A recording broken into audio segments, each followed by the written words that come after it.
Everybody agrees that Labour's leaked manifesto is going to take us back to the 1970s, which is why we should all vote Conservative, so that they can embrace modern policies, such as bringing back fox hunting.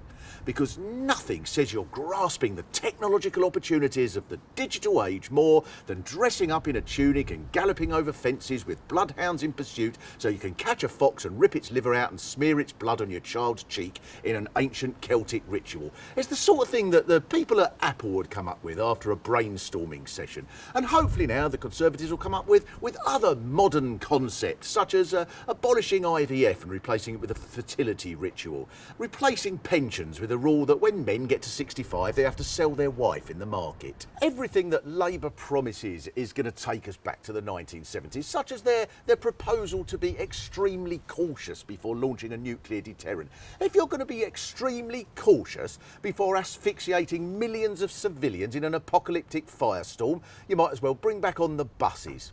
Labour should get with the times and say that they're just going to be extremely careless about whether they launch the nuclear deterrent, maybe linking it to a 5-game accumulator on Bet365, which would give us all the fun of knowing that if West Bromwich Albion don't get a last-minute equaliser, that's Helsinki gone. And then they want to bring back the railways into public ownership, but that's terrible. At least at the moment, when you're stuck outside Bristol Templemead station for 3¼ hours because of points failure, you can be satisfied in the knowledge that the bloke who owns this service is worth 80 billion quid. And who wants to return to those 1970s days of train travel when you could always get a seat? These days, the whole joy of travelling on a train is to be able to sit on the floor outside the out-of-order toilet in a pose that you can only possibly manage if you've studied Pilates for years. But do Labour care about giving us incentives to be subtle? No, the medieval idiots. And the Royal Mail will be taken back into public ownership as well, which is another idea that goes back to the 1970s. When even then, the only people who supported the idea of a state-owned mail service were anarchists and Margaret Thatcher and all her Maoist mates. Another part of the leaked manifesto is this pledge that they won't make false promises about immigration. But in the modern global economy, you have to make false promises about immigration. That's what you're supposed to do. So Labour should make pledges such as we are going to reduce immigration by 97% by only allowing people to come into the country if they're under 1.5 inches tall. Labour should say we will restrict immigration, but this won't affect the number of doctors in the health service because we're going to train badgers to carry out minor operations such as removing gallstones, so patients have nothing to worry about. This is why many commentators have pointed out how ridiculous Labour's proposals are, because they're hoping to win over the support of voters by telling those voters that they're going to make them better off. Luckily, the Conservatives have pointed out the simple economic facts that if you're better off, that makes you worse off.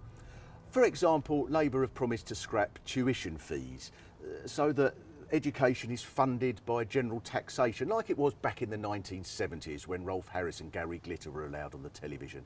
But if that happens, then it just means that your families and your children will have more money, which you'll almost certainly spend on crack. Another piece of extreme communism that Labour is proposing is this idea that 4,000 homes across Britain should be reserved for the homeless. Only the most ridiculous Marxists from the 1970s would even suggest exercising such state control as this, destroying the spirit of business and free enterprise, these marvellous little innovating people who have set up their business, putting a polystyrene cup by a blanket. Thankfully, it seems that only 4 or 5 people in the country are going to vote for all this nonsense, so we'll be giving more power to the forward-thinking Theresa May, who answers questions like this. When she was asked about whether she was ashamed that many nurses are forced to go to food banks, she said, "There are many complex reasons why people go to food banks." She didn't say what they might be, but she's right. There are so many reasons. Some people just love the service. You can enjoy a romantic banana while listening to the soothing sounds of children crying through lack of calcium.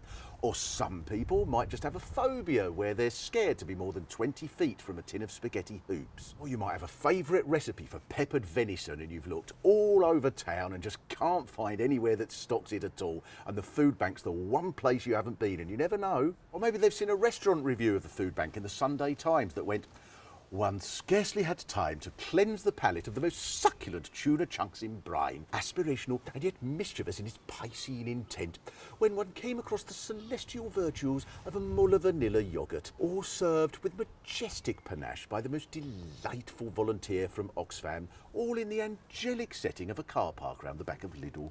A report came out this week from paediatricians who said that low income is making children ill in numbers that haven't been seen for many, many years.